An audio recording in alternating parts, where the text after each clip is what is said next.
television, mental illness, dismemberment, weird, 12 minutes.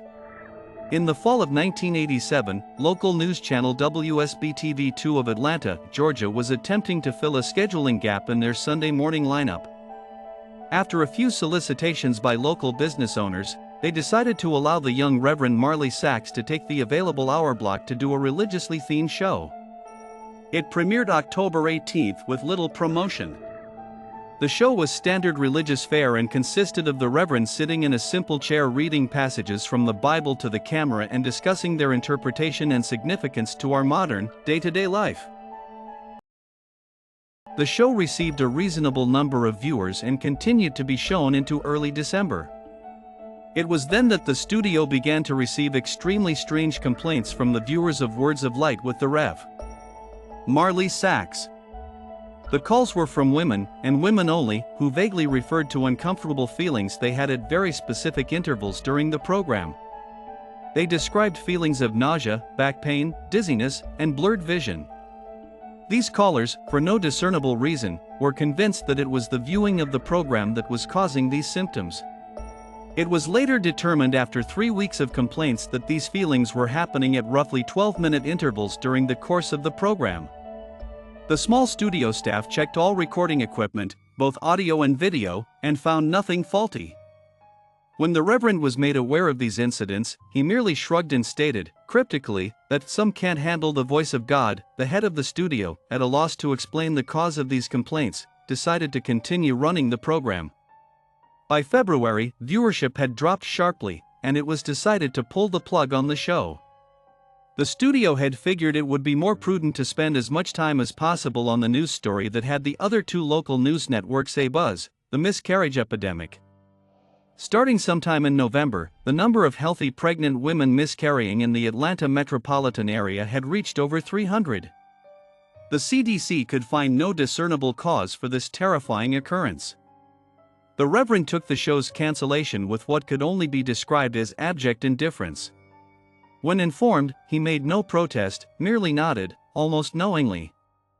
He left the studio after the last episode was filmed without so much as a word and dropped off the face of the earth.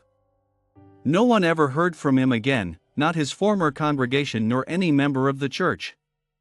The studio moved on, filling the slot with an infomercial, and continued to concentrate on the miscarriage story. A year and a half later, an intern at the WSB studios discovered the tapes of the Words of Light and began going through them in an attempt to find stock footage for an upcoming piece the station was doing on the impact religion had on the city. The Atlanta incident, as the miscarriage epidemic became known in medical journals, petered out 3 months after the studio canceled Reverend Sachs' show, and had already begun to fade from the public consciences. One of the still frames of the severed head. As the intern went through the tapes, he accidentally made a disturbing discovery about the footage. While attempting to stop one recording at 10 minutes and 45 seconds, he mistakenly jammed the fast-forward button down. While the footage whizzed by, he attempted to pry up the button with a screwdriver. Just as he succeeded, the tape stopped at 32 minutes and 1 second.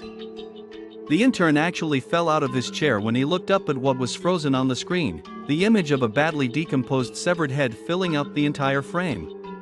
After he collected himself, he moved the film back a few frames, then forward, and realized that his mind was not playing tricks on him. He began going through the rest of the recording and soon discovered that at exactly 12-minute intervals, the image would appear for one frame. Thinking it some practical joke being played on the new guy, he presented it to one of the film technicians, ready to be mocked. The technician was just as puzzled as him. No one had touched the footage since the cancellation of the show. After the studio had closed for the night, the intern convinced the tech to help him go through all the tapes of the Words of Light. They discovered that every single episode had this same horrifying anomaly. They also realized that as the show progressed, the image had become more disgusting, as maggots began to eat away at the loose flesh and pieces of hair and skin seemed to fall off exponentially. The tech made clear to the intern that what they were seeing was technically impossible, since the film itself showed absolutely no signs of splicing. and he himself had been at every filming of the show and knew of no time when this image could have been inserted into the frame. All of this was presented to the studio head, who, fearing some kind of backlash over allowing this to get on the air, ordered all the tapes destroyed. He told the intern and tech that he had no interest in knowing who did it at this point, only that, covering their collective asses is all that's important now. He demanded that they mention this to no one. The tech easily moved on, remembering the incident as a darkly funny personal anecdote, but the intern wouldn't let it go. He made copies of as many tapes as he could before they were wiped, and took them to see if he could find anything else in them that might point to who did this or why they would.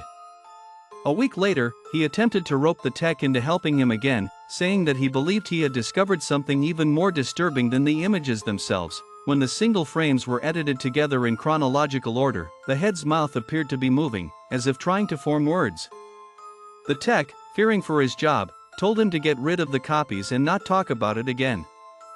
A week later, police responded to a 911 call made by an elderly woman in one of the Atlanta suburbs at dusk.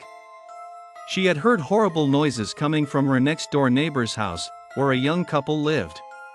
She told the emergency responder that the wife was pregnant and that she was terrified that something had happened. When the officers arrived on the scene 20 minutes later, they found no lights on in the windows and the front door ajar.